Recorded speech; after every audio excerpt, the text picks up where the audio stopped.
A'udzubillahi minasyaitonirrajim. Bismillahirrahmanirrahim. Utslu ma uhiya ilaika minal kitabi wa aqimis sholata. Baca ku anjeun naon-naon anu parantos diwahyukeun ka anjeun minal kitabi tina kitab wa aqimi sholata jeung pek ku anjeun laksanakeun salat pirang-pirang salat. Inna sholata sanyana ari salat tanha tah ku ngalaksanakeun salat aranjeun teh bakal bisa nyegah anil fahsai tina pagawean-pagawean anu goreng wal mungkar jeung pagawean-pagawean anu jahat wala zikrullahi jeung ari salawasna inget ka Allah akbar eta teh leuwih utama. Wallahu ya'lamu ma tasnaun sareng ari Gusti Allah teh uninga kana sagala rupa anu ku aranjeun dipigawe. Taya penjelasan urang jelaskeun tentang salat.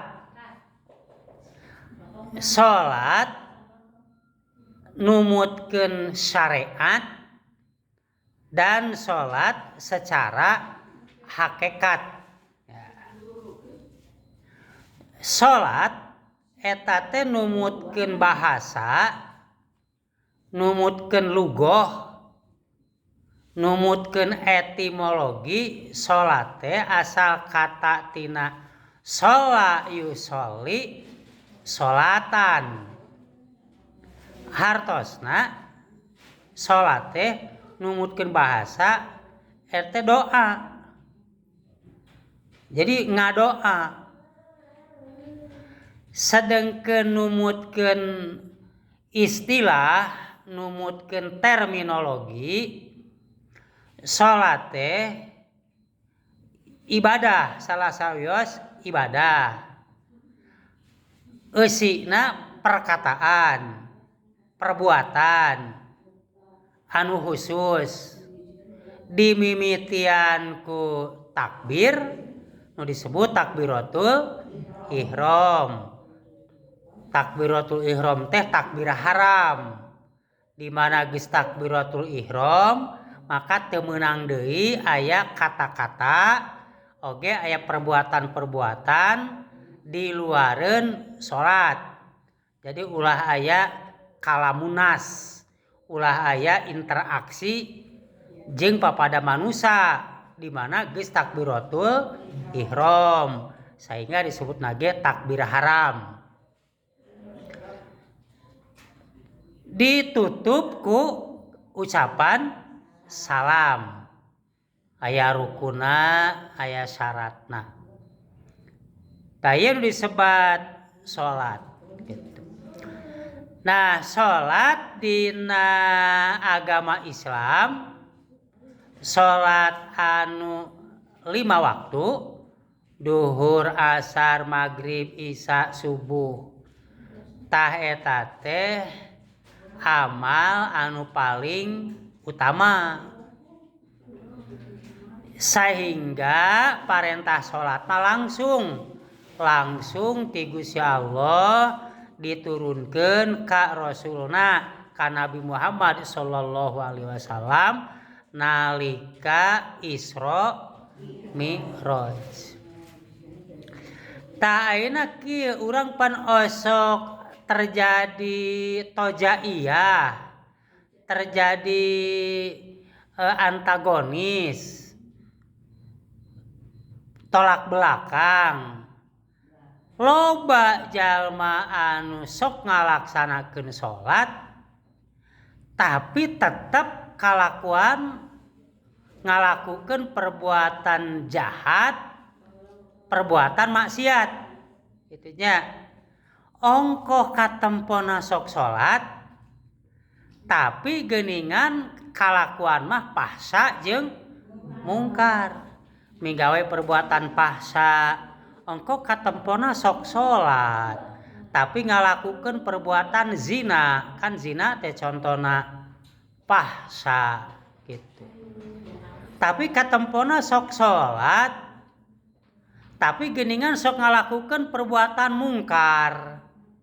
Perbuatan mungkar teh perbuatan jahat. Nah, contona anu disebut mungkar teh minuman keras mungkar. Tuluy nipu oge mungkar. Tah ieu kan kontradiktif gitunya. Tah eta mah karek salatna salat syariat ya. Jadi ari syariat eta beriringanana jeung hakikat. Ari syariat lamun dina awak urang syariat mah awak. Ari hakikat mah roh. Rohna gitu. Kan jalma teh aya awak jeung aya roh. Tah salat teh aya syariat jadi lahiriahna gitu. Aya hakikat batiniahna eusi-eusina salat. Loba jalma anu ngalaksanakeun salat tapi teu eureun tina ngalakukeun pagawean maksiat. Pan ieu kontradiktif teh. Naha di lemur ieu teh misalna da jalma teh sok sarolat katempona. Tapi ieu pepelakan kebon teu aman. Loba anu maok ye gitu. Kebon pepelakan waktuna panen loba anu miheulaan anu maok. Kukut-kukutan bangsa hayam non sabangsana loba anu maok. Padahal di ieu lemur teh upamana da katempona mah jelema teh sok sarolat. Tah eta teh salatna karek salat syariat gitu. Karek mener-mener upamana bacaan jeung gerakan.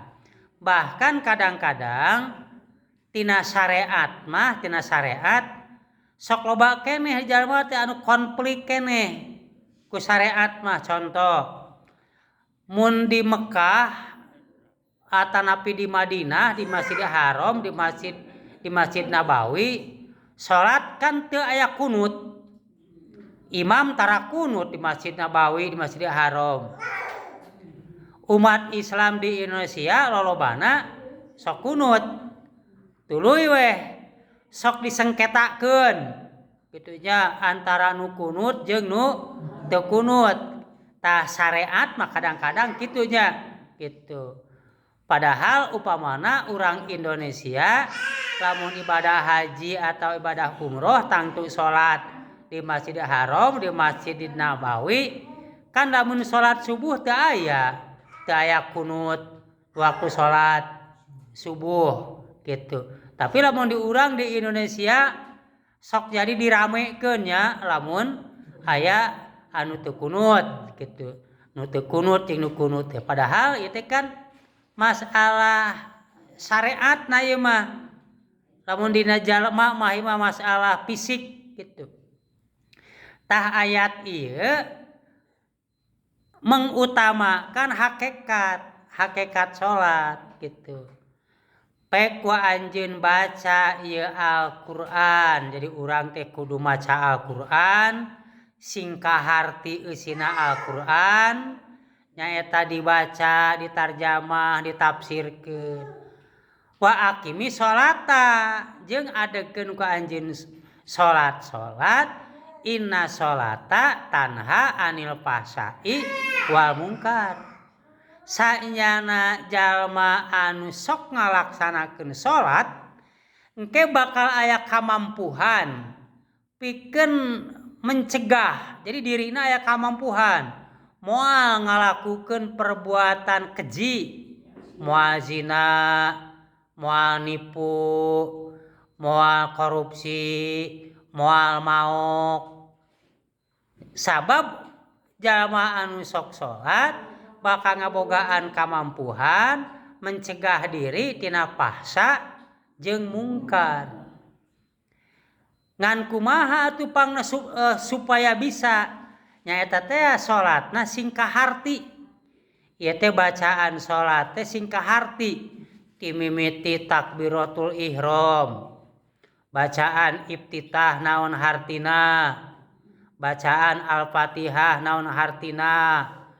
Jeung sakabeh bacaan-bacaan.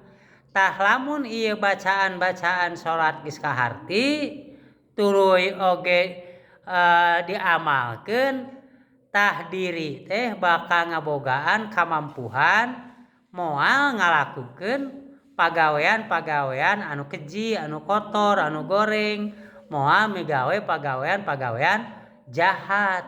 Tah ieu teh hakikat salat nya.